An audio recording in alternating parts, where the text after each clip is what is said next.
नमस्कार दोस्तों मैं हूं अंकित अग्रवाल। स्वागत करता हूं आप सभी का स्टडी आईक्यू पर। देखिए, मेरी कोशिश ये है कि आप में से जितने भी स्टूडेंट्स हैं, एस्पिरेंट्स हैं, यूपीएससी की तैयारी कर रहे हैं या फिर करने वाले हैं, तो उसके लिए जो बिगनर्स किट होता है, मतलब जो लोग इस एग्ज़ाम में एंटर कर रहे हैं, उनके लिए इम्पॉर्टेंट है कि इस पूरे एग्ज़ाम को पहले समझना। क्योंकि कई लोग एंटर तो कर जाते हैं, लेकिन एक्चुअल में इस एग्ज़ाम के लिए आपका अप्रोच कैसा होना चाहिए, किस तरह से तैयारी करनी चाहिए, कौन से बुक्स को फॉलो करना चाहिए, क्या आप हर किसी की बात सुनने लगेंगे, तो ये सब चीज़ों का ध्यान देना बहुत इंपॉर्टेंट है। अदरवाइज आपका माइंड कहीं ना कहीं डाइवर्ट हो जाएगा और एक्चुअल में जो नीड है इस एग्ज़ाम की वो शायद आप नहीं कर पाएंगे। और इसीलिए यहाँ पर जो सबसे पहली चीज़ मैं लेकर आया वो ये है कि यूपीएससी एग्ज़ाम का जो स्ट्रक्चर है और जो सिलेबस है उसको समझना। क्योंकि यहीं पर सबसे पहले तो लोग भूल कर जाते हैं, बस कहते हैं कि हाँ, हमें आईएएस ऑफिसर बनना है, आईपीएस ऑफिसर बनना है, लेकिन एक्चुअल में उसके लिए तो आपको यूपीएससी का एग्ज़ाम क्रैक करना होगा ना। और अगर आपको एग्ज़ाम क्रैक करना है तो इस एग्ज़ाम के स्ट्रक्चर को और पूरे सिलेबस को सबसे पहले समझिए।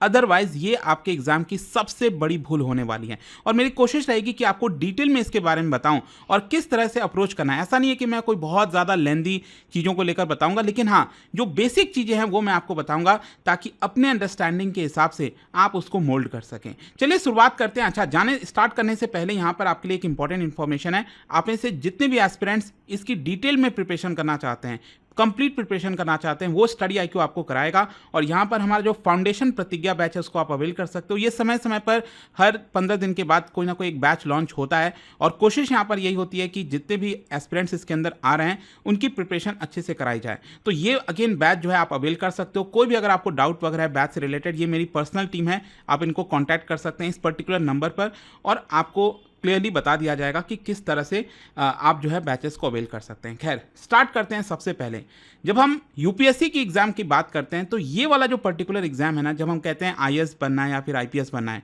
तो इस एग्ज़ाम का नाम होता है CSC, that is civil services examination.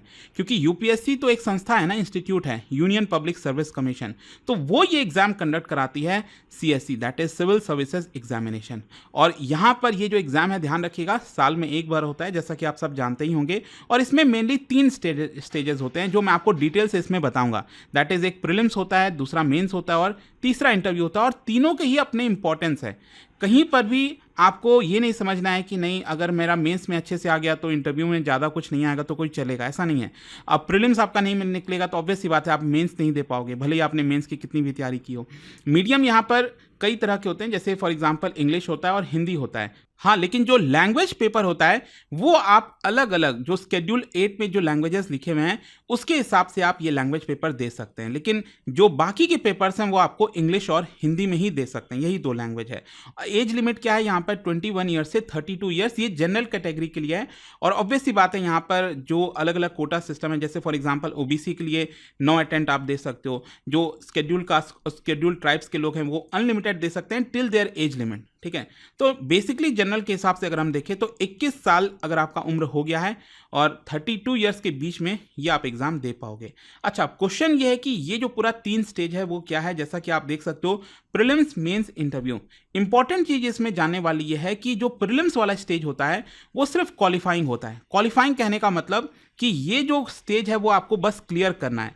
जो आपकी एक्चुअल में रैंक आएगी वो डिपेंड करेगा मेंस में और इंटरव्यू में आपका कितना मार्क्स आया। ठीक है, प्रीलिम्स आप सब जानते हैं कि जो पेपर 1 होता है, मैं आपको आगे बताऊंगा, ये बेसिकली जो 200 मार्क्स का पेपर 1 होता है प्रीलिम्स में, उसमें आपको स्कोर करना होता है और आपको बस ये क्रॉस करना होता है ताकि आप प्रीलिम्स क्रैक कर लें और अगले स्टेज में चले जाएं। अब 200 में से किसी के 190 आ रहे हो या फिर 110 आ रहे हो, अगर कट ऑफ 100 गई है तो यहाँ पर 110 का भी वही मायने और 190 का भी वही मायने है। मतलब यहाँ पर ऐसा नहीं है कि पूरी एनर्जी जी जान यहीं पर झोंक देना है। हाँ, झोंकना भी है, अगर मान लो किसी का प्रीलिम्स नहीं होता है तब तो आपको पूरी अपनी जान इसी में झोंकनी पड़ेगी, कोई डाउट नहीं है, क्योंकि जब तक ये नहीं होगा तो आप आगे बढ़ ही नहीं सकते हो। लेकिन हाँ, ये आपको समझना है कि ये कंफर्टेबली आप क्रॉस कर लो, ये भी इंश्योर करना चाहिए ताकि आप अपनी मेंस की तैयारी अच्छे से कंटिन्यू कर सकें। तो यहाँ पर एक चीज़ ध्यान देने वाली बात यह है कि जो फाइनल मेरिट लिस्ट निकलती है ना, जो रैंक निकलता है, वो बेसिकली मेंस और इंटरव्यू के मार्क्स से निकलता है, जिसमें मेंस का टोटल मार्क्स होता है 1750, 1750, और जो इंटरव्यू का मार्क्स होता है वो 275 होता है। अब इसमें ये देख के कई लोग थोड़ा सा वो हो जाते हैं कि चलो मेंस में अगर मैंने अच्छा कर लिया तो इंटरव्यू में कोई ज़्यादा खास नहीं होगा तो कोई फ़र्क नहीं पड़ेगा। देखिए बहुत फ़र्क पड़ता है, आधे-आधे मार्क्स से, एक-एक मार्क्स से फ़र्क पड़ता है, क्योंकि आपकी अगर रैंक यहाँ पर 1-2 मार्क्स से काफ़ी नीचे आ जाती है। एंड आप सोच के देखिए, इंटरव्यू में अगर आपका सिर्फ 150 मार्क्स आया, 130 आया, 120 आया, तो उसमें एकदम जो आप आईएएस मिल सकता था आपको, 180 मार्क्स में जो आईएएस मिल सकता था, हो सकता है आप आईआरएस पे आ जाओ। फिर या तो और नीचे की आपको जो रैंकिंग में जो पोजीशन है वो मिलती है। तो ये सब चीज़ों का इक्वल इंपॉर्टेंस है यहाँ पर। अच्छा, अब मैं यहाँ पर आपको डिटेल से बताऊंगा कि प्रीलिम्स में क्या क्या चीज़ें होती हैं, मेंस में क्या होती है और इंटरव्यू में क्या होती है। सबसे पहला है प्रीलिम्स, जिसको हम कहते हैं प्रिलिमिनरी एग्जामिनेशन। यहाँ पर अगर आप देखोगे तो 2 पेपर होता है, पेपर 1 होता है और पेपर 2 होता है। पेपर 1 होता है, ये होता है जनरल स्टडीज, और दूसरा वाला होता है that is CSAT. That is ये एप्टीट्यूड टेस्ट वाला होता है। जो सीसैट है ये आपका एप्टीट्यूड टेस्ट है, और ये जो जनरल स्टडीज है यहाँ पर जितना भी सिलेबस है वो आपको कवर करना होता है। एंड दोनों ही पेपर एक्चुअली 200 मार्क्स के होते हैं, और दोनों का ड्यूरेशन भी अगर आप देखोगे तो 2-2 घंटे का होता है। लेकिन जो सबसे इंपॉर्टेंट इसमें ये है वो ये है कि सीसैट जो है वो सिर्फ क्वालिफाइंग होता है। आप प्रीलिम्स क्रैक करोगे कि नहीं, क्या आप मेंस लिखोगे कि नहीं, वो सब कुछ आपका डिपेंड करता है ये प्रीलिम्स जो पेपर 1 है उस वाले मार्क्स से। ठीक है, तो यहाँ पर अब हो सकता है कि जो पेपर 1 है उसमें से 200 मार्क्स में से 90 मार्क्स कट ऑफ चली जाए। अब 90 मार्क्स कट ऑफ गई तो यहाँ पर आपको इसके अबव रहना है। अगर आपका 90 भी आ गया तो आप क्वालिफाई हो जाओगे, 90.5 आ गया क्वालिफाई हो जाओगे, कोई 150 लाया वो भी क्वालिफाई होगा। मतलब इसमें आप सिर्फ सेम लेवल पर हो, बस आपको ये जो मार्क्स है ना वो क्रॉस करना होता है। 90 में जस्ट एक आपको फिगर बता रहा हूँ, हर साल अलग अलग होता है, कभी 85 चला जाएगा, कभी 95 चला जाएगा। ठीक है, मैं जब एग्ज़ाम दिया था मुझे याद है 2015-16, तो उस समय 116, 110 उस समय इस तरह के भी मार्क्स आते थे। अभी काफ़ी नीचे हो गया है ये जो कट ऑफ अगर आप देखोगे तो। खैर, जो सीसैट होता है यहाँ पर सिंपली आपको क्या करना है, 33% मार्क्स लाने हैं। 33% मतलब हो गया 67 जो मार्क्स है आपको 200 में से ये लाने हैं बस। और अगर मान लीजिए आप पेपर 1 में 150 मार्क्स भी ले आओ, लेकिन अगर सीसैट में आपका आता है सिर्फ जस्ट आपका 65 मार्क्स, मतलब आप 67 मार्क्स के नीचे हैं, तो उस केस में आपका जो है ये क्वालिफाई नहीं होगा। मतलब आपको यहाँ पर बस क्रॉस करना है, ये 67 मार्क्स लाना है, और जो पहला वाला पेपर 1 है वहाँ पर आपको कट ऑफ से क्रॉस करना है। ये चीज़ ध्यान रखिएगा। अब जहाँ तक सिलेबस का सवाल है तो देखो क्या है ना कि जो मेंस वाला सिलेबस है जो मैं आपको अभी आगे बताऊंगा वो काफ़ी एक्सटेंसिव है, उसमें डिटेल से चीज़ें लिखी हुई हैं। लेकिन जो प्रीलिम्स वाला सिलेबस है उसमें अगर आप देखोगे तो यहाँ पर आपको ऑलमोस्ट एवरीथिंग, ऑलमोस्ट मैं ये कह रहा हूँ एवरीथिंग, करेंट इवेंट से लेकर ज्योग्राफी, हिस्ट्री, मतलब जस्ट यहाँ पर चीज़ें लिख दी गई हैं, और वहाँ पर आपको ऑलमोस्ट हर एक चीज़ कवर करना होता है, जो कि ऑब्वियस सी बात है यूट्यूब पर क्लासेस या फिर जब आप कोई कोर्स ले रहे होते हो तो उसमें जो आपको पढ़ाया जाता है उसके हिसाब से आप प्रिपेयर करते हैं। तो यहाँ पर अगर आप देखोगे जब हम प्रीलिम्स की एग्ज़ाम बात करें तो पहला पेपर, प्रिलिमिनरी एग्जाम का जो पहला पेपर होता है जनरल स्टडीज़ वाला, उसमें अगर आप सिलेबस देखिए तो लिखा हुआ है current events of national and international importance. इसका सिंपल अर्थ ये हुआ कि हमारे भारत में जो भी कुछ हो रहा है या फिर विदेशों में कुछ भी हो रहा है तो वो सब कुछ ऑलमोस्ट कवर करना है। हमारे भारत में डेली बेसिस पर आप सबको पता ही है सरकार स्कीम्स लाती है, कुछ ना कुछ होता ही है। अभी सपोज जम्मू कश्मीर में यहाँ पर जो पूरा वंदे भारत स्टार्ट हुआ है, भारत से पूरा कनेक्ट किया गया है उसको दिल्ली के साथ, तो वहाँ पर जो ब्रिज है, चेनाब ब्रिज हो गया, कोई भी इवेंट है इनफैक्ट, ठीक है, जो इंपॉर्टेंट है वो आपको कवर करना है। और इंटरनेशनली चाहे जैसे अभी ईरान इजराइल वाला वॉर हो गया, फिर जितनी भी चीज़ें हैं वो एक प्रकार से आपको जो है कवर करनी होती है। उसमें मैप बेस्ड क्वेश्चन हो सकते हैं, अलग अलग प्रकार के हो सकते हैं यहाँ पर, ठीक है। और ऑब्वियस सी बात है, ये तो आप सब जानते ही होंगे, जो पहला पेपर है, ये जो प्रीलिम्स वाला पेपर होता है वो ऑब्जेक्टिव टाइप होता है, मतलब 4 ऑप्शन उसमें होते हैं, आपको सेलेक्ट करना होता है, OMR शीट में जो है वो आपको फिल करना होता है। और अगेन यहाँ पर आप देख सकते हैं कि उसके बाद हिस्ट्री ऑफ इंडिया हो गया, मतलब हिस्ट्री ऑफ इंडिया मतलब सभी कुछ हो गया ना, ancient India, medieval India, modern India, modern history जो हो गया, सॉरी, तो वो सारी चीज़ें आपकी आ गई, इंडियन नेशनल मूवमेंट, ये सब कुछ आपका कवर हो गया। हाँ, इसमें वर्ल्ड हिस्ट्री ऐसा सच नहीं लिखा हुआ है, वर्ल्ड हिस्ट्री वाला जो सिलेबस है वो आपको मेंस में मिलेगा। फिर इसके अलावा ज्योग्राफी में भी again Indian and world geography लिखा है, फिजिकल, सोशल, इकोनॉमी, एक ज्योग्राफी ऑफ इंडिया, वर्ल्ड, सब कुछ अगेन कवर हो जाता है। फिर इसके अलावा इंडियन पॉलिटी, जो हमारा पूरा कॉन्स्टिट्यूशन है, पॉलिटिकल सिस्टम है, पंचायती राज, पब्लिक पॉलिसी, राइट्स इश्यूज, बहुत सारे, इनफैक्ट आप देख पा रहे हो ना, एटसेट्रा लिखा हुआ है। ये मैं आपको ऑफिशियल सिलेबस की बात कर रहा हूँ। एंड देन इसके अलावा economic and social development, poverty, inclusion, ये सब में भी चीज़ें कवर हो जाती हैं। जनरल इशूज जैसे एनवायरनमेंट तो काफ़ी ज़्यादा प्रश्न आता है एनवायरनमेंट से भी, बायोडाइवर्सिटी, क्लाइमेट चेंज, ठीक है, जिसमें कोई पर्टिकुलर सब्जेक्ट स्पेशलाइजेशन नहीं चाहिए होता है। देन अगेन साइंस आ गया। अगेन साइंस में भी क्या है कि जो जनरल चीज़ें होती हैं, जो आपके कॉमन कहते हैं ना, कॉमन नॉलेज आपके पास कितनी है, इनफैक्ट कॉमन सेंस आपके पास कितना है, वो काफ़ी हद तक आपका टेस्ट किया जाता है कई बार, ठीक है। तो ये आपका हो गया पेपर 1 प्रीलिम्स एग्जाम में। और जो दूसरा जो क्वालिफाइंग होता है जिसमें 67 मार्क्स आपको लाने हैं, 33%, तो अगेन यहाँ पर जो एप्टीट्यूड टेस्ट होते हैं जिसमें कॉम्प्रिहेंशन, इंटरपर्सनल जो स्किल्स हो गया, कम्युनिकेशन स्किल्स, लॉजिकल रीजनिंग, ये सारी डिसीजन मेकिंग, बहुत सारी चीज़ें हैं अगेन सीसैट में, वो आपका कवर होता है। देन हम आते हैं मेंस एग्जाम, और सारा खेल ही एक्चुअली यूपीएससी के अंदर मेंस एग्जाम का ही है। मतलब यहाँ पर जो है आपको मार्क्स लाने हैं, अच्छे मार्क्स लाने हैं, ताकि आपकी ज़्यादा से ज़्यादा बेहतर रैंक आ सके, और उसके हिसाब से आपका जो चॉइस है, ज़्यादातर लोग जो है आईएएस को चूज़ करते हैं, देन आईपीएस, आईआरएस, इस तरह से जो भी आपका चॉइस है, आईएफएस हो गया, तो वो आपको मिल सके, इसलिए ज़रूरी हो जाता है कि आपकी रैंक सबसे बेटर आए, तो जो भी आपका पहला चॉइस होगा। अब क्वेश्चन ये है कि मेंस एग्जाम में कितने पेपर देने होते हैं। ध्यान रखिएगा, मेंस एग्जाम में टोटल जो पेपर होता है वो होता है 9 पेपर। अब क्या सभी के सभी 9 पेपर्स का मार्क्स जोड़ा जाता है? नहीं। यहां पर अगर आप देखोगे तो जैसे फॉर एग्जांपल पेपर ए और पेपर बी, ये 300 मार्क्स के होते हैं। पेपर ए हो गया, दैट इज इंडियन लैंग्वेज, मतलब जो मैंने आपको बताया ना कि जो 8th शेड्यूल में जितने भी लैंग्वेजेस हैं उसमें आप कोई भी चूज कर सकते हो, ठीक है। पाली हो गया, हिंदी हो गया, ठीक है, तो कोई भी इंडियन लैंग्वेज का पेपर आपको देना होता है। देन पेपर बी जो है वो आपका इंग्लिश हो गया, ये सभी को कवर करना है। तो बेसिकली आपको जो बेसिक चीज़ें होती है ना, जब आप आईएएस ऑफिसर बनो, एक ऑफिसर बनो, तो यहाँ पर आपके पास बेसिक एक कम्युनिकेशन स्किल होना चाहिए। वो मेन पर्पस था जिसकी वजह से ये 2 पेपर यहाँ पर रखे हुए हैं। और इसके मार्क्स एंड मतलब ओवरऑल रैंकिंग में नहीं जुड़ते हैं, ये बस आपको क्वालिफाई करना होता है। कितना? 25% बस आपको मार्क्स लाना है पेपर ए में और पेपर बी दोनों में, ठीक है। तो यहाँ पर मामला हो जाता है, क्योंकि जब आप 9 पेपर देते हो ना, सबसे पहले आपके यही दोनों पेपर चेक होते हैं। ये दोनों पेपर इसीलिए चेक होते हैं ताकि क्या आपके आगे के पेपर्स चेक करने हैं कि नहीं, ये डिसाइड होता है। मान लीजिए यहाँ पर आपका 25% मार्क्स नहीं आया, पेपर ए में मान लो आ गया, पेपर बी में नहीं आया, तो आपके सारे पेपर्स बाकी के चेक नहीं होते हैं एक प्रकार से। तो ये बहुत इंपॉर्टेंट है कि दोनों में आपका बेसिक स्किल्स होना चाहिए और आप इस दोनों पेपर को क्लियर कर लो, बस 25% मार्क्स ले आओ। देन यहाँ पर जो मार्क्स ऐड होते हैं वो होता है इन 7 पेपर्स का। ये जो 7 पेपर हैं, पेपर 1, 2, 3, 4, जिसको हम कहते हैं, यहाँ पर आप देख सकते हो ऐसे हो गया, GS 1, 2, 3, 4 हो गया। देन ऑप्शनल के जो पेपर होते हैं वो 2 पेपर होते हैं। तो सबसे पहला तो आपका पेपर होता है ऐसे का। ऐसे का अगेन आप देखोगे तो 250 मार्क्स का होता है। इनफैक्ट सारे ही पेपर यहाँ पर जो है 250 मार्क्स के होते हैं, 250 मार्क्स के होते हैं। और ऐसे का जब आप पेपर दोगे ना, तो बेसिकली 2 ऐसे आपको लिखना होता है, ठीक है। और वहाँ पर उसके हिसाब से जो है आपका तय होता है मार्क्स कितने आएंगे।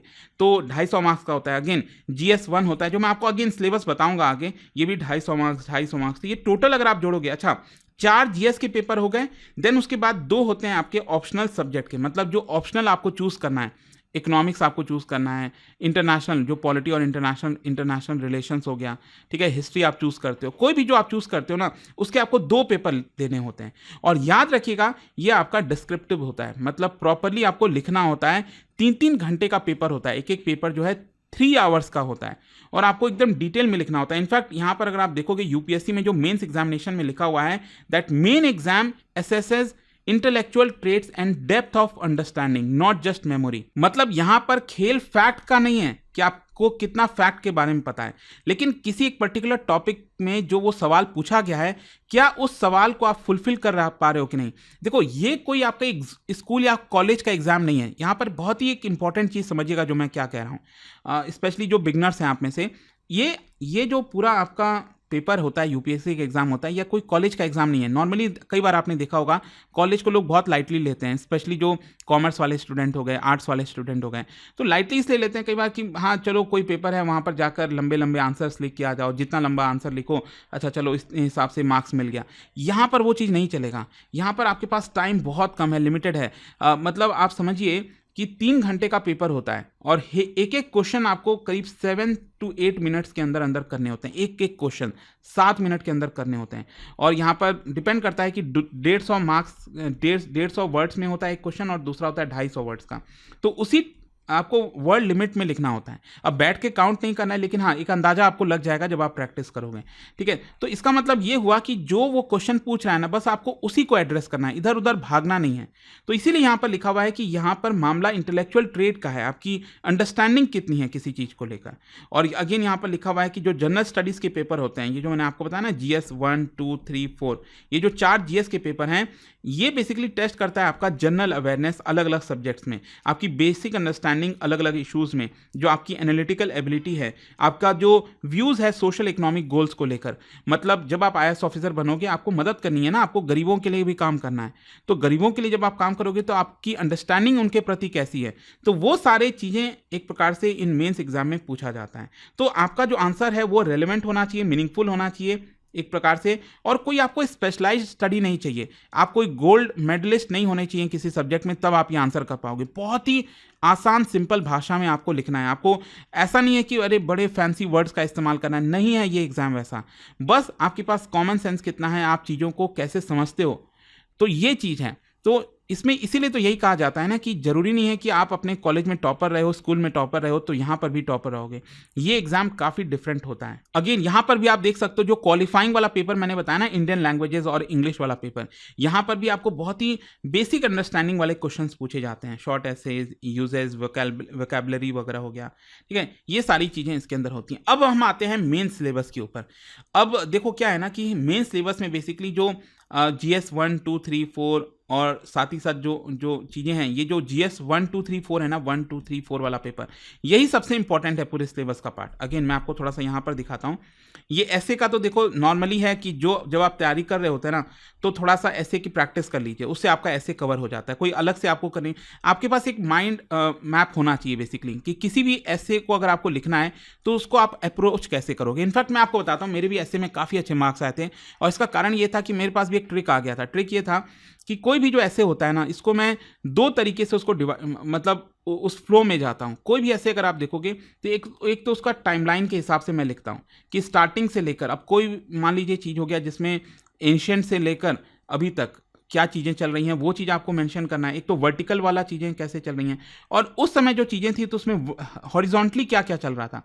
जैसे एंशिएंट टाइम्स में उस समय क्या क्या चीज़ें कवर करना था वो कवर कर लिया ऐसे में। फिर आगे बढ़े, मिडिवल पीरियड में आए, वहाँ पर क्या क्या चीज़ें कवर करनी है वो कर लिया। फिर आगे चलकर अभी मॉडर्न टाइम में यहाँ पर क्या क्या चीज़ें कवर करनी है। मतलब ये जो अप्रोच होता था ना, इसमें ऑलमोस्ट सब कुछ कवर हो जाता था और बहुत ब्यूटीफुल तरीके से होता था।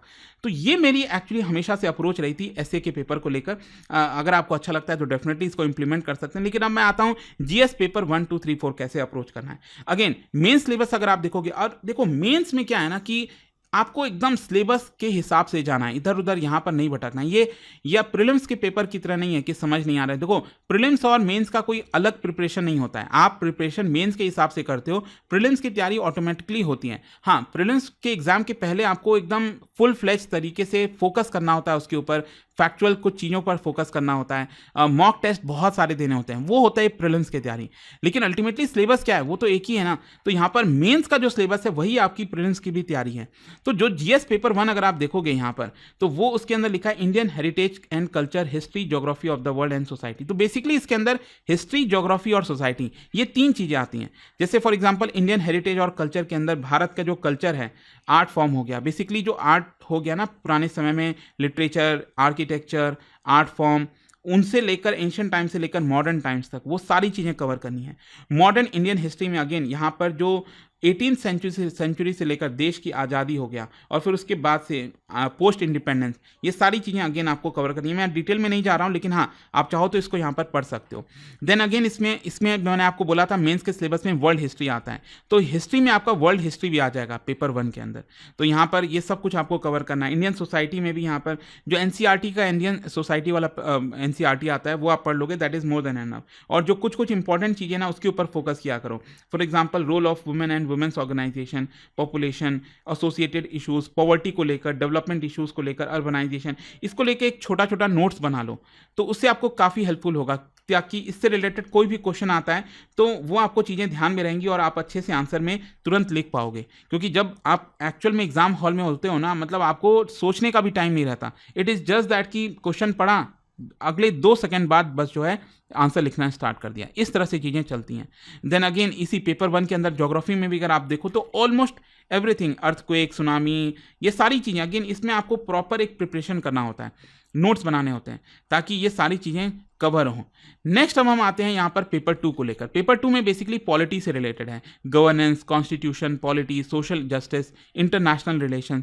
तो यहाँ पर अगेन आप देखोगे तो भारत का जो संविधान है स्टार्टिंग अंग्रेजों के समय से लेकर तब से लेकर पूरा आपको यहाँ पर कवर करना होता है। Governance and public policy, again ये सारी चीज़ें जो गवर्नमेंट के डिपार्टमेंट्स हो गए, प्रेशर ग्रुप्स हो गए, स्टैट्यूटरी बॉडीज़ हो गई, क्वासी जुडिशियल बॉडीज़ हो गई, कॉन्स्टिट्यूशनल बॉडीज़ हो गई, ये सब कुछ इसके अंदर आ जाएगा। सोशल जस्टिस में अगेन जो गवर्नमेंट की पॉलिसीज़ होती हैं जिससे गरीबों का भला होता है, सरकार कौन कौन से स्कीम्स लेकर आती है, वेलफेयर स्कीम्स हो गया वल्नरेबल सेक्शंस के लिए, कौन से लॉज इंस्टीट्यूशंस जो हैं वो काम कर रहे हैं लोगों के भलाई के लिए, तो वो सब कुछ आ जाता है। नेक्स्ट यहाँ पर इंटरनेशनल रिलेशंस, मतलब भारत का रिलेशंस अपने पड़ोसी देशों के साथ, बाकी के देशों के साथ, स्पेशली मान लो अगर पीएम मोदी आए हैं, पीएम मोदी ने क्या क्या बदलाव किए हैं इंटरनेशनल रिलेशंस में, उसके पहले क्या होता था, आज़ादी के समय हमारा कैसा अप्रोच था, वो ऑलमोस्ट आपको एक नॉलेज होना चाहिए उसके बारे में।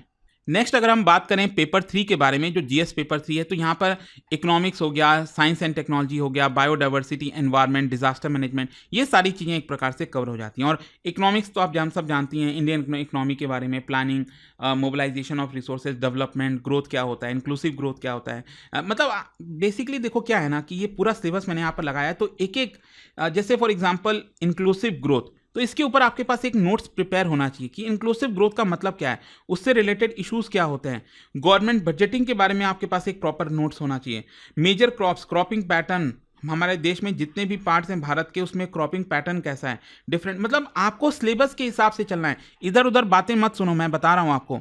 आप अगर सिलेबस पे स्टिक रहोगे ना तो ही आप चीज़ों को कंप्लीट कर पाओगे और आप एग्जाम में अच्छे आंसर्स लिख पाओगे, क्योंकि इसी के इर्द गिर्द क्वेश्चंस पूछे जाते हैं। तो पब्लिक डिस्ट्रीब्यूशन सिस्टम, ऑब्जेक्टिव कैसा है, पीडीएस सिस्टम जो है, फूड प्रोसेसिंग, ये सब कुछ, भारत में लैंड रिफॉर्म्स कैसा रहा है, लिबरलाइजेशन जो इकोनॉमी का हुआ है 1991 के बाद से, अगेन साइंस एंड टेक्नोलॉजी में भी आप देख सकते हो ये सारी चीज़ें हैं। साइंस एंड टेक का क्या है ना कि मेन अगेन करंट अफेयर्स वगैरह चीज़ें जो है वो काफ़ी काम आती हैं, नोबल प्राइज़ वगैरह जो मिलते हैं अलग अलग केमिस्ट्री में, फिजिक्स में, देन इसके अलावा जो आपने बचपन में एनसीईआरटीज़ में जो पढ़ा है वो भी काफ़ी काम आता है इसके अंदर। देन इसके अलावा एनवायरनमेंट तो काफ़ी इंपॉर्टेंट हो गया आज के डेट में, क्लाइमेट चेंज वगैरह से रिलेटेड काफ़ी क्वेश्चंस आते हैं। इसके अलावा इंटरनल सिक्योरिटी भी इसके अंदर पूछा जाता है। नेक्स्ट अब हम बात करें पेपर 4 की, तो जीएस पेपर 4 एक्चुअली क्या है, ये कोई अलग से कोई आपको करंट अफेयर्स नहीं है, but it is related to ethics, integrity and aptitude, जो एथिक्स का पेपर हम कहते हैं ना नॉर्मली। तो इसमें क्या है ना कि अगेन इसमें कुछ कुछ इंपॉर्टेंट टर्म्स हैं, ठीक है, उस पर अगर आप फोकस करोगे तो काफ़ी अच्छा आप कर सकते हो। और एथिक्स की कुछ इंपॉर्टेंट बुक्स वगैरह आती हैं वो आपको रेफर करनी होती हैं। एसेंस हो गया, एथिक्स और ह्यूमन इंटरफेस जो है उससे रिलेटेड ये पूरा सिलेबस दिया हुआ है। प्राइवेट में एथिक्स आपका कैसा होता है, पब्लिक रिलेशनशिप में एथिक्स क्या क्या क्या आता है, ह्यूमन वैल्यूज़ जो हैं, लाइफ्स में जो लेसन्स हैं ग्रेट लीडर्स का, रिफॉर्मर्स का, वो कैसे काम आता है। आप जब पब्लिक के साथ अप्रोच कर रहे होगे, आईएएस ऑफिसर बनोगे, तो उस केस में आपको कैसे डील करना है। आपके पास दुविधा होगी, आपके पास एक लिमिटेड बजट है, यहाँ पर गरीब व्यक्ति है उसको भी कुछ चाहिए, यहाँ पर जनता है बाकी जिनको इंफ्रास्ट्रक्चर चाहिए बहुत ही, आप किधर वो पैसा खर्च करना चाहोगे, मतलब बहुत सारी चीज़ें होती हैं, बहुत दुविधाएं होती हैं। तो यहाँ पर एथिक्स का काम आता है।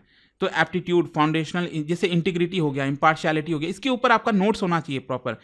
इमोशनल इंटेलिजेंस का नोट्स होना चाहिए, जो अलग अलग थिंकर्स और फिलोसफर्स हैं उनके थोड़े बहुत आप नोट्स बना लो। देन इसके अलावा पब्लिक और सिविल सर्विसेज वैल्यूज़ जो हैं, पब्लिक एडमिनिस्ट्रेशन के अंदर जो एथिकल वैल्यूज़ हैं वो कितना काम आते हैं, स्टेटस, प्रॉब्लम, लॉज, रूल्स, ठीक है। इसके अलावा प्रोबिटी इन गवर्नेंस, ये सारी चीज़ें, केस स्टडीज़ वगैरह काफ़ी आते हैं, क्वेश्चंस आते हैं आपके मेंस एग्जाम में, तो वो सब कुछ आपका कवर करना होता है। जहां तक देखो ऑप्शनल पेपर का सवाल है, 2 पेपर आपका होता है इसके अंदर। अगेन ऑप्शनल पेपर आप कोई भी चूज कर सकते हो, political science, international relations, geography, anthropology, sociology, economics, history, literature, depend करता है आपको जो चाहिए आप कर सकते हो। ये भी दोनों पेपर 250-250 मार्क्स के होते हैं। तो ओवरऑल आई होप आप समझ पा रहे होगे कि ये जो पूरा पेपर होता है, जो मेंस का होता है, वो होता है 1750 मार्क्स का। फिर लास्ट में आपका, अगर आप मेंस क्वालिफाई कर जाते हो तब आपका इंटरव्यू होता है। तो यहाँ पर अगर आप इंटरव्यू देखोगे तो पर्सनालिटी टेस्ट ये होता है 275 मार्क्स का। तो 250 marks plus 1750 marks plus 275 marks, ये टोटल निकल कर आता है 2025। अच्छा 2025, मैं 2025 में ये वीडियो रिकॉर्ड कर रहा हूँ, आई होप कि आप इसी साल देख रहे होंगे या फिर अगले साल या फिर जब भी आप देख रहे हो, बट क्या कोइंसिडेंस है कि मैं 2025 में रिकॉर्ड कर रहा हूँ। टोटल मार्क्स जो है ये 2025 का है, तो इसको ध्यान में रखिएगा। अच्छा, पर्सनालिटी टेस्ट क्या अलग से कोई प्रिपरेशन होता है? ऑब्वियसली नहीं, ऐसा कुछ नहीं है। अगर आपने आप सोच के देखो, कई बार लोगों को लगता है कि जो इंटरव्यू होता है वो नॉलेज का टेस्ट होता है। बिल्कुल भी नहीं। यूपीएससी में, सीएससी में, सिविल सर्विस एग्जामिनेशन में नॉलेज टेस्ट नहीं होता है, हो ही नहीं सकता। अरे भाई, अगर नॉलेज टेस्ट लेना होता तो फिर ये मेंस का क्या कर रहे हैं करने को? मेंस ये जो पूरा आपने दिया, इतना लेंदी आंसर्स दिखे हैं, वहीं आपका पूरा नॉलेज टेस्ट हो गया। तो यहाँ पर बेसिकली आपका जो कॉन्फिडेंस है, मेंटल अलर्टनेस है, क्लैरिटी है आपकी, मतलब कि मान लीजिए अगर आपसे कोई क्वेश्चन पूछा जा रहा है, तो आप क्या झूठ बोल रहे हो क्या? मतलब आप अपने कमजोरी को छुपाने के लिए आप कह रहे हो आपको आता है और गलत आंसर दे रहे हो, तो वो चीज़ नहीं करना है। आपके मन में, दिमाग में क्लैरिटी होनी चाहिए। आप सिंपली बोल सकते हो, सर अभी मुझे इसके बारे में नहीं नॉलेज है, मैंने शायद इसके बारे में नहीं पढ़ा। तो वो क्लैरिटी होनी चाहिए। आपकी कॉन्फिडेंस दिखाएगा कि पर्सनालिटी टेस्ट में आपको कितने मार्क्स मिलते हैं। जजमेंट आपका कैसा है? कुछ सिचुएशन आपको दे सकते हैं, कह सकते हैं कि इसमें से क्या चूज़ करोगे। एथिकल इश्यूज आपको दे दिया जा सकता है। डिसीजन मेकिंग हो गया। तो ये अगेन इंपॉर्टेंट होता है। इसमें भी आप जैसे फॉर एग्जांपल आप देखिए तो स्ट्रक्चर कैसा होता है इंटरव्यू का। ये बेसिकली 20 से 40 मिनट का होता है। डिपेंड करता है, ऐसा नहीं है कि कोई fast hard and fast rule है। ऐसा नहीं है कि किसी का 20 मिनट तक इंटरव्यू हुआ तो उसको कम मार्क्स मिलेंगे, किसी का 40 मिनट हुआ, 1 घंटा इंटरव्यू हुआ तो उसको ज़्यादा मार्क्स मिलेंगे। 1 घंटा तक बहुत वैसे जाता नहीं है, लेकिन कम से कम 20 मिनट तो जाएगा ही ना। अगर मान लो 10 मिनट में ही आपको वापस भेज दिया गया, इसका मतलब एक्चुअल में आपका इंटरव्यू अच्छा नहीं हुआ है। लेकिन हाँ, 20 मिनट, 25 मिनट जाता है, 30 मिनट जाता है, 40 मिनट भी जाता है। ठीक है, डिपेंड करता है वो फ्लो कैसा चल रहा है, इंटरव्यूअर को कैसे मजा आ रहा है, कि आपसे बात करके अच्छा लग रहा है। ठीक है, तो टोटल मार्क्स 275 मार्क्स का होता है। इसका पर्पस यही होता है कि आपकी पर्सनालिटी ट्रेट्स को चेक करें। नॉलेज ऑलरेडी आपका मेंस में चेक हो चुका है, तो आपका मेंटल अलर्टनेस, क्रिटिकल थिंकिंग, ये सारी चीज़ें, आपकी ऑनेस्टी कितनी है, इंटीग्रिटी कितनी है। मीडियम ध्यान रखिएगा, इंग्लिश या हिंदी कोई भी आप यहाँ पर चूज कर सकते हैं। क्लियर और कॉन्फिडेंट होना चाहिए। अगेन यहाँ पर कई लोगों को लगता है कि बड़े इंग्लिश के फैंसी वर्ड्स इस्तेमाल करने हैं। वो कहते हैं ना कि आपका जो प्रोनाउंसिएशन है एकदम ज़बरदस्त होना चाहिए। ऐसा कुछ नहीं है। कैसा भी, मतलब क्लैरिटी होनी चाहिए। प्रोनाउंसिएशन जरूरी है कि वो एकदम उच्च लेवल का हो, लेकिन हाँ, आप जो बोल रहे हो वो सामने वाले को समझ में आना चाहिए। ये बहुत इंपॉर्टेंट है। और इंटरव्यू के दौरान यहाँ पर जो डैफ है आपका, डिटेल्ड एप्लीकेशन फॉर्म, मतलब एग्जाम देने से पहले आपने जो प्रॉपर फॉर्म भरा था ना, उसमें आपसे सब कुछ पूछा गया था, हॉबीज़ वगैरह, जॉब एक्सपीरियंस, बहुत सारी चीज़ें। तो वो सारी चीज़ें आपका डैफ में होता है, वो इंटरव्यूअर के पास होता है कि आपने क्या लिखा, और उसके बेसिस पर भी आपसे कई सवाल पूछे जाते हैं। तो ये तो बहुत इंपॉर्टेंट होता है। और इसमें भी देखिए स्टडी IQ आपकी मदद करता है। जो आप कोर्सेज लेते हैं या फिर जिन्होंने भी मेंस पास किया है, तो हम उनको इनवाइट भी करते हैं कि जो हमारे साथ IAS ऑफिसर जुड़े हुए हैं वो आपके यहाँ पर जो है इंटरव्यू लेते हैं, ताकि आपका एक टेस्ट हो सके एक्चुअल इंटरव्यू में जाने से पहले। और इसके अलावा यहाँ पर जो एरियाज ऑफ इवैल्यूएशन है कि क्लैरिटी ऑफ एक्सप्रेशन कैसा है, लॉजिकल थिंकिंग कैसी है, आपका अवेयरनेस कैसा है, इन सब के हिसाब से आपका जो है मार्क्स दिया जाता है। तो इन सब पर आपको फोकस करना है कि आपका जो डैफ है वो थरोली आपने पढ़ा हो। न्यूज़पेपर वगैरह आपका डेली बेसिस पर, आपको न्यूज़पेपर मिस नहीं करना है। मॉक इंटरव्यूज़ प्रैक्टिस करना है, बॉडी लैंग्वेज को सही रखना है, आई कांटेक्ट हो गया, ऑनेस्ट रहना है। ठीक है, तो ये चीज़ ध्यान में रखिएगा। अच्छा, जहाँ तक सवाल है, कई लोगों का ये भी प्रश्न होता है कि सर यहाँ पर कितना समय लगेगा इसको प्रिपेयर करने में, मतलब पूरा का पूरा जो एग्ज़ाम है यूपीएससी का, क्या 2-4 साल लग जाते हैं इसमें? देखो, लग भी सकते हैं, हो सकता है कि आपका 1 साल में ही हो जाए। देखो, कम से कम 2 साल तो आपका पूरा लग जाता है ना। 2 साल इसलिए क्योंकि 1 साल तो मिनिमम आपको प्रिपरेशन के लिए चाहिए। और आप अगर प्रीलिम्स क्लियर करें, फिर मेंस देंगे, फिर इंटरव्यू देंगे, तो उसमें पूरा ऑलमोस्ट 1 साल चला जाएगा। तो कम से कम 2 साल तो आपका इस पूरे एग्जाम के प्रोसेस में जाना ही जाना है। ये तो मिनिमम रिक्वायरमेंट है। अब मान लीजिए आपका प्रीलिम्स में ही क्रैक नहीं हुआ, तो फिर से आप पूरा प्रिपेयर करोगे, तो वहाँ पर आपका अगेन 1 साल लग जाएगा। फिर नहीं हुआ, इस तरह से। तो डिपेंड करता है, कई लोगों का आखिरी अटेम्प्ट में भी हो जाता है, कई लोगों का 6th अटेम्प्ट में भी होता है, कई बार लोग फर्स्ट रैंक ले आते हैं 5th अटेम्प्ट में। तो ऐसा नहीं है। तो यहाँ पर अगेन लोगों को कई बार बहुत लेट समझ में आता है। एंड मैं यही कहता हूँ कि जो पूरा सिलेबस है, स्ट्रक्चर है, एग्जाम की रिक्वायरमेंट है, उसको प्लीज़ समझिए। वो अगर आप समझ गए तो इतने बार बार रिपीट करने की जरूरत नहीं पड़ेगी, आपका पहले ही क्रैक हो जाएगा। तो यहाँ पर बेसिकली ये मेरा सजेशन है आपको कि अगर 1 साल है यहाँ पर आपके पास टाइम, तो कैसे आप चीज़ों को डिवाइड कर सकते हैं। पहले फर्स्ट 3 मंथ जो है, 1 महीने से लेकर 3 महीने के बीच में, आप एक तो पहले सिलेबस रोज पढ़िए, रोज सिलेबस पढ़िए। इसमें कोई डाउट नहीं। आपको लग रहा होगा कि नहीं आपको पता है सिलेबस, नहीं, रोज सुबह उठते ही आपका सिलेबस आपके पास होना चाहिए। प्रिंटेड फॉर्म में, डिजिटल भूल जाओ सिलेबस को, प्रिंटेड फॉर्म में आपके पास होना चाहिए। उसको अंडरस्टैंड करिए, क्या क्या लिखा है, एक एक चीज़ें। जब न्यूज़पेपर आप पढ़ रहे हो तो उसमें देखते रहिए क्या क्या चीज़ें हैं। इसके अलावा एनसीईआरटी करंट अफेयर्स, मतलब करंट अफेयर्स तो देखो ये 365 डेज चलता ही रहेगा, ये कभी रुकने ही वाला नहीं है। तो एनसीईआरटी और जो पूरा सिलेबस है ये आपका पहले 3 महीने में हो जाना चाहिए। फिर आपका यहाँ पर साथ ही साथ जो प्रॉपर स्टैंडर्ड बुक्स हैं वो आप इधर भी स्टार्ट कर सकते हो, पहले दूसरे महीने में स्टार्ट कर सकते हैं। ऑप्शनल सब्जेक्ट की तैयारी हो गई, जीएस के टॉपिक्स हो गए, जो फाउंडेशन है पूरा वो आपका पहले 6 महीने में एक प्रकार से ऑलमोस्ट प्रिपेयर हो जाएगा। फिर उसके बाद 7 से 10 महीने में जो प्रीलिम्स के टेस्ट सीरीज हैं वो लगाना स्टार्ट करिए, टेस्ट करिए, देखिए अपने आप को आप कहाँ पर खड़े हो। जीएस को बार बार रिवाइज करिए, सीसैट का भी थोड़ा प्रिपरेशन कर लीजिए। कई लोगों का जो प्रीलिम्स एग्जाम में पेपर 1 है वो निकल जाता है, बहुत अच्छे मार्क्स आते हैं, सीसैट में वो अटक जाते हैं, वो मत करिएगा। और अल्टीमेटली आखिरी के 2 महीने में तो क्या है, पूरा फोकस, जैसे मान लो अगर 28 मई को अगर मान लो एग्जाम है तो आपको, आप समझिए मतलब अप्रैल के 1 से अप्रैल और मई, ये 2 महीने तो आपका पूरा का पूरा फोकस सिर्फ प्रीलिम्स। अब प्रीलिम्स कहने का मतलब डेली बेसिस पर करंट अफेयर्स, न्यूज़पेपर वगैरह पढ़ना ही है, फुल लेंथ मॉक टेस्ट वगैरह आपका कवर करना ही है, और जो रिवीजन है एक प्रकार से, क्योंकि यहाँ तक आपका हो जाना चाहिए था, मार्च तक पूरा सिलेबस कवर हो जाना चाहिए, और अप्रैल से आपका पूरा रिवीजन आपका स्टार्ट हो जाएगा। जहाँ तक सवाल है कि कौन से बुक्स को आप रेफर कर सकते हो, देखो इसके लिए मैंने एक अलग से डेडिकेटेड वीडियो बनाया हुआ था, आप चाहो तो इसको देख लेना। यहाँ पर बुक लिस्ट फॉर यूपीएससी 2026-27 अंकित अग्रवाल के नाम से आपको स्टडी आईक्यू चैनल पर मिल जाएगा। बहुत अगेन लिमिटेड बुक्स की ही मैंने यहाँ पर बात की है, वो आप ले सकते हैं। अब फाइनल टिप्स यही है कि देखो सिलेबस को डीपली अंडरस्टैंड करिए, लिमिटेड रिसोर्स पर स्टिक करिए, मल्टीपल टाइम्स, मतलब लिमिटेड आपका रिसोर्स होना चाहिए, बार बार उसको पढ़ते रहिए। एंड कुछ इंपॉर्टेंट नोट्स लगता है तो डेफिनेटली खुद नोट्स बनाइए, एनसीईआरटी में से, न्यूज़पेपर में से, जहाँ से भी। मॉक टेस्ट रेगुलर बेसिस पर सॉल्व करिए और कंसिस्टेंट रहिए, ये बहुत इंपॉर्टेंट है। मतलब ऐसा नहीं है, कई लोग इस एग्जाम में एंटर करते हैं, पहला 2 महीना तो ऐसा पढ़ेंगे मतलब शायद ही कभी कोई पढ़ा होगा इतना, मतलब लगा देंगे 14-14, 15-15 घंटे, सोते ही नहीं है, मतलब सोए तुरंत उठे, बस लग गए, पढ़ते रहे, मतलब एग्जॉस्ट हो जाते हैं ना, अपने आप को बर्नआउट कर लेते हैं। ये बर्नआउट करने का एग्जाम नहीं है, ये कंसिस्टेंट रहने का एग्जाम है। मतलब डेली बेसिस पर 8 से 10 घंटा आप निकालिए पढ़ने में, और लेकिन रेगुलर बेसिस पर लगे रहिए इसको, ठीक है। डिपेंड करता है अलग अलग अंडरस्टैंडिंग से, जितना भी पढ़िए क्वालिटी टाइम बिताइए स्टडी टेबल पर। इंस्टाग्राम या फिर सोशल मीडिया पर बस मत लगे रहिए। सोशल मीडिया खोल भी रहे हैं तो अच्छी चीज़ों को देखिए जिससे आपको नॉलेज गेन हो। तो ये पूरा वीडियो था दोस्तों, आई होप कि आपको अच्छे से कुछ जानकारी मिली होगी। लेकिन जाने से पहले मैं आप सबके लिए बता दूं, देखिए आप में से जो भी लोग हैं जो यूपीएससी की तैयारी करना चाहते हैं, समझना चाहते हैं, डिटेल से स्टडी करना चाहते हैं, तो स्टडी आईक्यू इसमें आपकी हेल्प कर सकता है। हमारे प्रतिज्ञा बैचेस अवेलेबल हैं, इसके बहुत सारे फीचर्स हैं, जिसमें एक तो ये, जब आप बैच लेते हो ना, चाहे 2026 की तैयारी करो, 2027 की तैयारी करो, जब भी आप कर रहे हो, स्टडी आईक्यू पर आपको बैच रहेगा अवेलेबल। वहाँ पर जाएंगे तो आपको प्रीलिम्स, मेंस, इंटरव्यू, सब कुछ की पूरी तैयारी आपको कराई जाती है बैच लेने के साथ साथ। और इसमें क्या है कि जैसे ही आप प्रीलिम्स को क्रैक कर लेते हैं तो पूरा फीस भी हम आपको रिफंड कर देते हैं, सिर्फ प्रीलिम्स क्रैक करने में। और भी चीज़ें हैं, जैसे हर महीने टेस्ट होता है, टॉप रैंकर को 11,000 रुपीज़ का कैश रिवॉर्ड दिया जाता है। देन इसके अलावा आपको एक पर्सनल मेंटर भी हम इसमें प्रोवाइड करते हैं। इसमें क्या करना है, लिंक कमेंट सेक्शन में है, और यूज़ करिएगा ये कोड अंकित लाइव, ताकि आप मैक्सिमम डिस्काउंट ले सकें। और यहाँ पर अगर आपको कोई प्रॉब्लम है, डाउट हो रही है, मेरी टीम है, पर्सनल टीम है, ये फ़ोन नंबर दिया हुआ है, यहाँ पर जाइए, कॉन्टैक्ट करिए। एक्जैक्टली ये जो नंबर है ना, 09240023293, इस पर आप कॉल करिए, आपको तुरंत रिवर्ट बैक आएगा। 2027 की तैयारी कर रहे हैं वो भी है, ऑप्शनल के भी कोई कोड लेना चाहते हैं, पॉलिटिकल साइंस, सोशोलॉजी, ज्योग्राफी, ये सारे अवेलेबल हैं स्टडी आईक्यू पर। You just have to tell them and use this code Ankit live to get maximum discount जब भी आप ये ले रहे होगे। मेरे सोशल मीडिया हैंडल्स हैं यहाँ पर, टेलीग्राम पर आप ज्वाइन कर सकते हैं, मैं लगातार MCQs पोस्ट करता रहता हूँ यहाँ पर स्टोरीज में, वो आप देख सकते हो, ठीक है।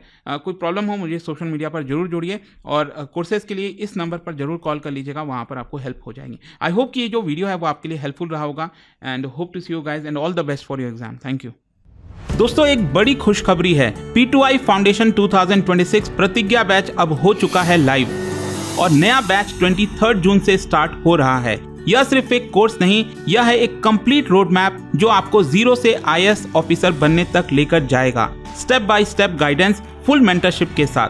फीचर्स जो बनाते हैं प्रतिज्ञा बैच को सबसे खास, 1000+ आवर्स की लाइव क्लासेस इंडिया के टॉप एजुकेटर्स के साथ, हर स्टूडेंट के लिए 1-to-1 personal mentorship, hand written notes, smart और क्विक रिवीजन के लिए, PRP and MRP, residential programmes for prelims और मेंस। और दोस्तों यह सब कुछ के साथ मिलता है क्लियर करो प्रीलिम्स, पूरा फीस रिफंड पाओ, मंथली टॉपर्स को 11,000 रुपीज तक कैश रिवॉर्ड।